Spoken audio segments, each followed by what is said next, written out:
I got an airport in Argentina called like Ushuaia or something. Ushuaia.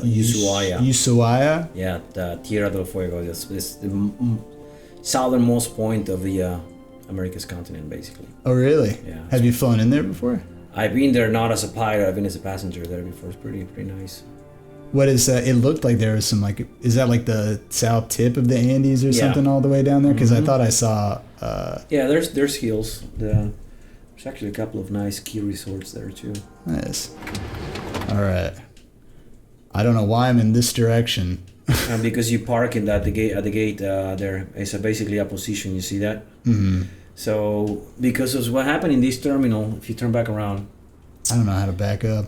No, just do 180. Just look. View-wise, it's just a look. You see, the gates are right there, right? This is what they call remote positions. So when the gates are full, you just hang out. You park there, and they just bring your services to unload passengers there, and they bring them back to the terminal in a bus. Oh, okay.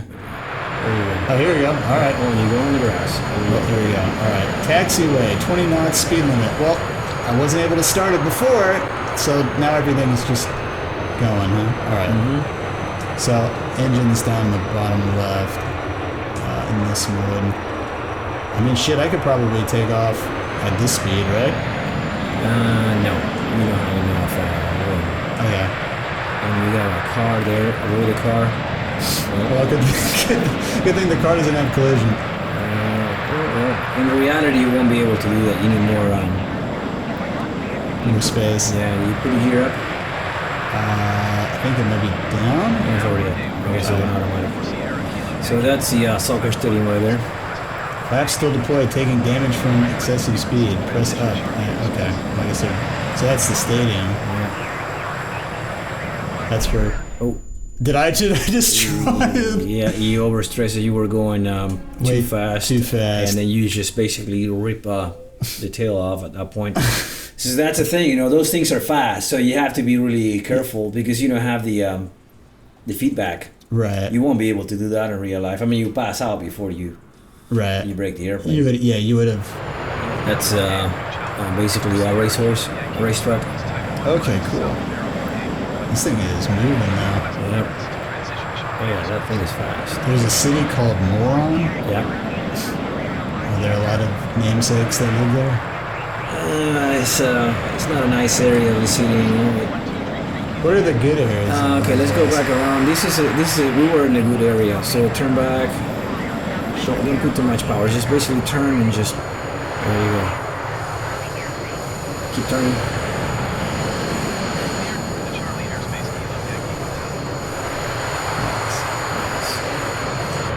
That's the focus on San Fernando.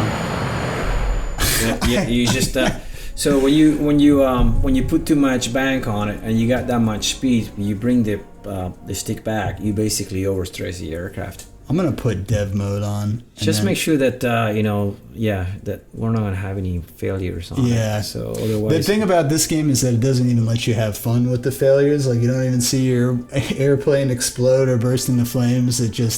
It's clearly like very meant to be a simulator and not like I'm bored, let me just blow up my plane now. Yeah. The reality is most of this game, it's kind of like, when we fly the airplane, we only fly for maybe 6 to 8 minutes. And then everything else is just, you're the manager. Right, you're just sort of hanging out. Yeah, well, you just manage. You just tell the airplane what to do and then what to follow. And Pero, Saba, have you ever been in any of these? Let's see, Indonesia, no. Lukla, this is supposed to be the hardest one, I think. Well, yes, no. I mean, yes, depends on the airplane you're flying. But yes. Isn't Lukla the one in the Himalayas? Yeah, that's the one. That's the closest one to Mount Everest. To Mount Everest, yeah. Yeah. Tegucigalpa. Yeah, that's Honduras. That's a pretty. But I mean, it's crazy in a big airplane. In a small airplane, it's not a big deal. So this is hard specifically. If it's hard if you're flying a 737 or a 757. I think you are in this challenge. It's Airbus. Okay, an Airbus, yeah. Okay. Oh, there's like leaderboards for this too, like who had the best landing. Yeah. All right, let's give it a shot. I'm definitely getting top 6. So it just basically tells you where you're gonna be at certain points, right? Because the wind is coming from there, so you got 150, 140, 140, and then you just got the runway. And there's a hill right next to you there, and if you're not planning, you might actually hit the hill before you hit the runway.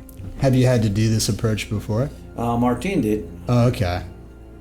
Are any of these approaches like notorious for pilots, or do your pilots not really give a shit? Well, in this case, it's only the captain able to fly him because of the complexity and.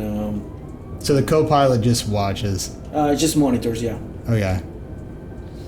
And if he sees something that he doesn't like, what the captain is doing, then. See, right now you're already you got the gear down, you got the flaps, so you're basically ready for landing. Right. This is just practicing the landings, I think. I wish they had like the full aircraft all the way back, but maybe it's they have unnecessary. circuit breakers, that's the upper panel, with the systems. Circuit breakers on the top. That's pretty accurate. I think you can probably press a lot of these. I'm sure you can. Can I? Oh, I can set inoperative. I guess it doesn't matter because like oxygen wouldn't matter for a game like this. I guess. Well, maybe it would if you were having like certain failures.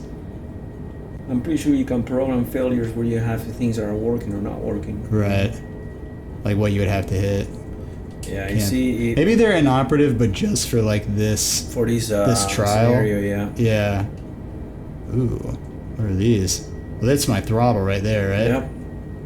Is there? So this is like a co-pilot and pilot throttle right here? No. Why is there two? It's just because there's one for each engine. Oh, gotcha. So whoever is flying, you grab both.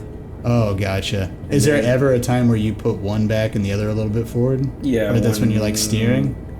Well, maybe in the ground you might do that, but also when you got a power imminent failure, if the engine is overheating, then you disconnect the auto throttle and then you bring one down, bring the other one up, and then you have to compensate with the rudder and you're flying awkward. What is ND range? That's probably the that's for the map. That's for the multifunction display. Okay. So 20 miles, 40 miles, so you can increase the scale of your map. Oh, okay. Let me try it. ND range. Oh, whoops, I'm turning the plane. No. There we see go. That? You're changing the map scale. Yeah. Well, I was just moving it with the left stick before. There you go. So like turn to, yeah. Were we trying to get around this mountain right here? Well, yeah. I think we completely went past it. Yeah, I think we did. Are you familiar with any of these places? Vasa, Finland, yes. Yeah. That's, let's see, Portugal. That's Madeiras right there. Really? That's a difficult place to land because because it's short in the wind. Yeah. Let's see. See, they actually built a runway over. Basically, they elevated to compensate for the terrain, so they have to elevate the runway. So the natural runway is very, very short. It's very short, so they actually have to build on top of it. So you see, basically, what it's telling you, you have to stay on that line, right? And that's pretty easy. Just basically stay on a slight right turn, and you should be able to see the runway. Do people miss landings on stuff like this? Like. You could. They miss the approach probably, right? And then they just have to do it again, right? Am I eyeballing it, or I think that pink line just takes me straight to where it is, right? But but I obviously can't do you that. gotta basically do a you go right turn. Right. Yeah. Usually, what happens here is the wind. You see right now that the GPS is not giving you anything. You're pretty much visual at this point. Right. Nothing useful I can get out of this. I'm pretty sure there's an approach for it, and it'll give you an ILS and guidance for it. But right now, you see... Would the approach be in here? It's actually telling you... See that little T right there? It's telling you to go to the left. Oh, yeah. Like that? But, yeah, you go more left. See, you put that little T in the center. Oh, gotcha. So this is your approach. Yeah, I think it might be. I don't know if it's the case or not, but I don't know what are we following right now. There you go. Just put it in the middle. I'm trying. All right, go back. No, not you're at your side, so you gotta go back right. See, that needs to be in the middle. Where is this, Portugal? Yep. What, we were gonna be on that Algarve Peninsula, I think, or Algarve Coast, which is the southwest of Portugal when Doug had his wedding, but it got canceled. I mean, he got married in Scottsdale instead. It got canceled because of COVID, but where is this? Like in Portugal, do you remember? On the east. In the East Coast. East Coast. Okay. Yeah, the Algarve is the south. You're high. You see these 4 whites? That means you're high. Really? Mm-hmm. What do you mean the 4 whites? Oh, like if I can see them, I'm too high? Yeah, you should see 2 red and 2 white. Okay, so this is gonna go horribly. Yeah, most likely. 400, 300. Oh, pull up, pull up, pull up, pull up, pull up, pull up, pull up, pull up! Is it? 5. Rudder, rudder, help! Rudder, help! No! No! Come on! Rudder! Rudder! Yeah! Clean! You're on the wrong way. You're in the grass. We're not in the ocean, Pablo. Yeah. Landing failed. I call making it to the ground a success here. Oh, jeez. It's kind of hard to fly with the joystick that you have. I mean, it's just... It's just so sensitive, and I feel like if you have a regular joystick, you get that like weight. a little bit feedback. You get the feedback of like, oh, I'm about to rip this plane in half. Oh, I'm not moving heavy enough, and you get the sense of like the weight. I think a little bit better.